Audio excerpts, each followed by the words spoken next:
vécu. C'est tout ce qui me reste. On m'a volé. C'est vous. C'est vous autres les vauriens. C'était le travail de toute une vie. De toute ma vie. Aux voleurs, à l'assassin, aux meurtriers. Mon argent. Mon 12 argent. Qui me l'a volé? Ma cassette? Toi? Lui? Elle? La radio n'a pas de cassette. Tout est dans le mur. Perrette, je crois que je tiens à quelque chose. C'est confus. Mais un avare, ça me plaît. Vous me trouvez du talent. Oui, dans ce théâtre, là où chaque soir nous payons cher pour te voir, tu as du talent. Pourquoi changer de rôle? Mais c'est toujours le même public de soifards.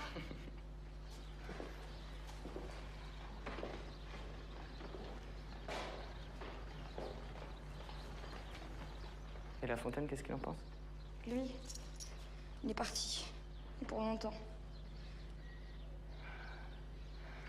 Avec votre théâtre, qui rapporte beaucoup d'argent, je changerai de vie. Je tomberai peut-être amoureuse d'un bel acteur. Ou d'un homme comme vous. Ou Racine. J'aurai de belles robes et une vie différente.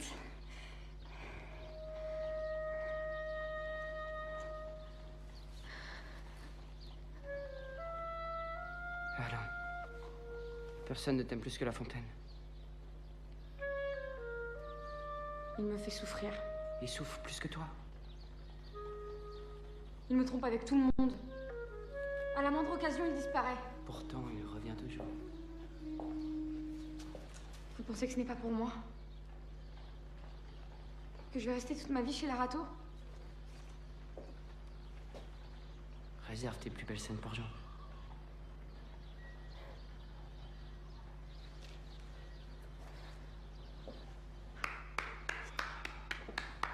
C'était très bien la représentation, mais maintenant rideau. On ferme. Le jour est déjà levé. Allez, allez.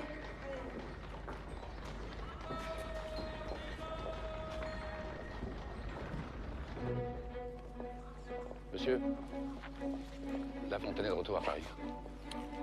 Par qui suis-je entouré? Échec à Château-Thierry, désobéissance à Limoges. Châteauneuf n'arrive à rien avec lui. Qui le soutient cette fois? Des femmes, je suppose, toujours des femmes. La duchesse de Bouillon, la duchesse d'Orléans. Quand ce n'est pas l'une, c'est l'autre. À moins que ce ne soit cette marquise de Sévigné. Le procès sur son faux titre de noblesse, où en sommes-nous? Je peux tout de même espérer le mettre en difficulté de ce côté-là. C'est trop tard, les juges ont gracié, prétendant que son de La Fontaine n'est pas un faux, mais une erreur, une distraction administrative. Tous des incapables. Ils n'ont pas vu qu'ils trichaient pour échapper à l'impôt. Chaque fois que j'avance une pièce, ils trouvent la parade.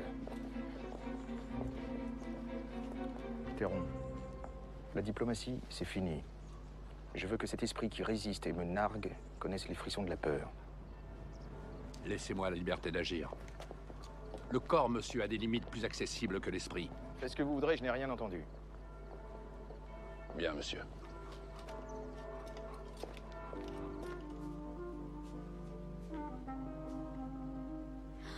C'est magnifique chez ton oncle.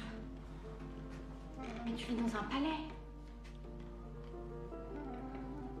Ça sent bon. Ça sent le chocolat. Tu vis seul? Pas de domestique? Avec moi, ils sont toujours très discrets.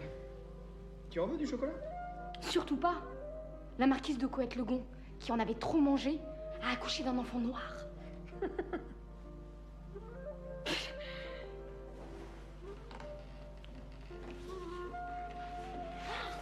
Un loup. Il est beau. Et ça, c'est quoi? C'est un livre sur les blasons. Il y a un serpent. Oui, c'est une couleuvre. C'est le blason de Colbert. Ah bon? Et ça? Ça finit bien au moins? Moins bien que pour nous deux.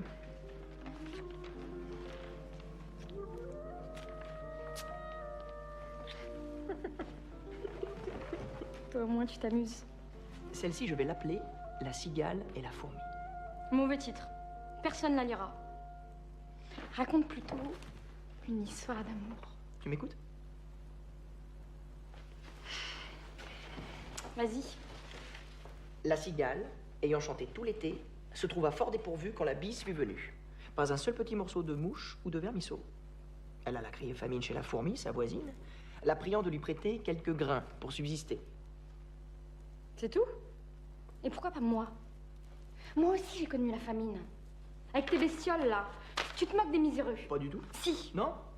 Les animaux traduisent nos problèmes, nos sentiments. Je les fais tous parler. Mais quelle drôle d'idée.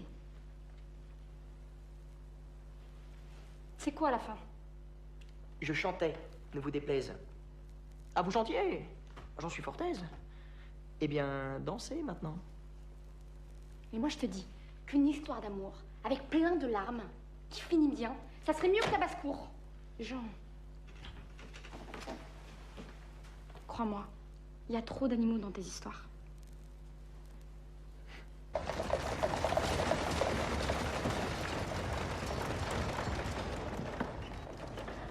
Madame de La Fontaine, je me présente, un ami et voisin de Monsieur Janard. Je me suis permis de vous faire chercher car j'étais inquiet. Votre mari est seul et souffrant depuis plus d'une semaine. Et mon oncle? Toujours en exil à Limoges. Merci de votre aide. Il ne voulait pas vous alarmer, alors j'ai préféré... Vous avez bien fait. Il ne m'aurait pas écrit, il est si négligent. Madame, si vous avez besoin, je reste ici. Merci.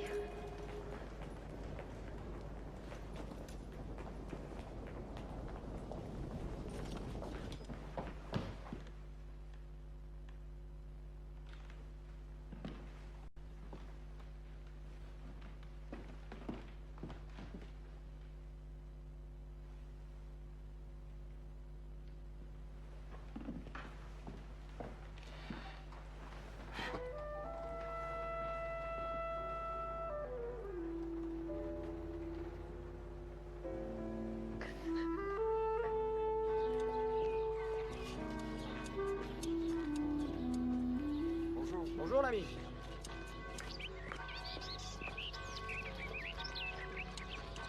Nous le reverrons, ma belle. Je vais travailler ici.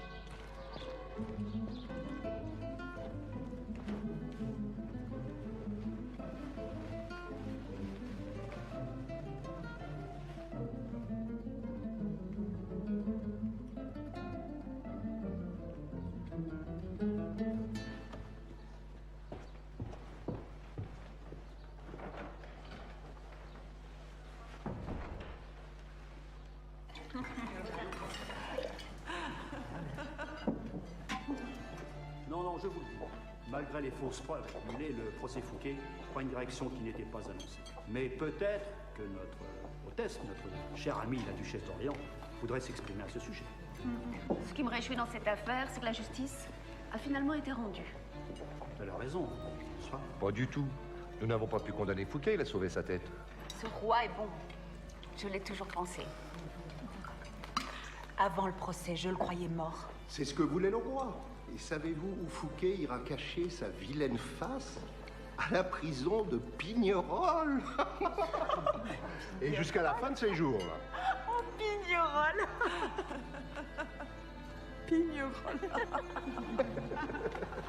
Fouquet se sauve grâce à ces diables de partisans. Juifs, protestants et frondeurs en tout genre. Sachez que ce n'est pas un grand jour pour le roi. À votre liste, je n'oublierai pas les femmes et les artistes. Et il se répète que les défenseurs de Fouquet ont été punis et que d'Ormesson et Pontchartrain vont être poussés à la retraite sur leur terre. Très certainement. Mais deux autres ont été exilés. Leur nom m'échappe, attendez. Leur nom. Après ce délicieux dessert, je vous proposerai les noms de messieurs Roxante et Bailly.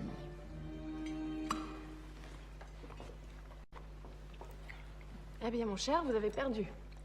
L'histoire les retiendra. La duchesse a raison. Je tiens à vous remercier pour votre intervention. Allons, levons nos verres. À la justice. À la justice. Et aux artistes. Aux artistes.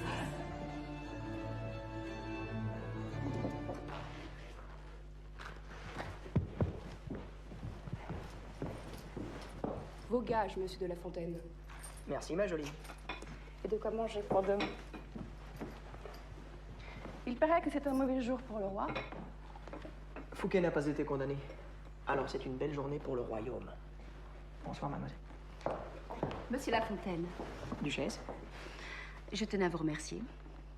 Vous avez été parfait dans le service, mais maladroit dans vos propos. Je vous garde, malgré votre impertinence. Mais les invités, surtout ma nièce, n'ont guère apprécié. Ne recommencez plus.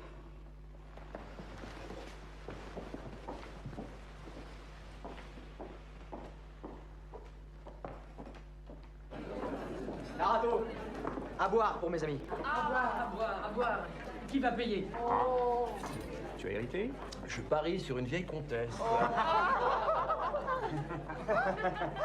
Pas du tout. Je viens de recevoir mon brevet de gentilhomme. J'ai prêté le serment.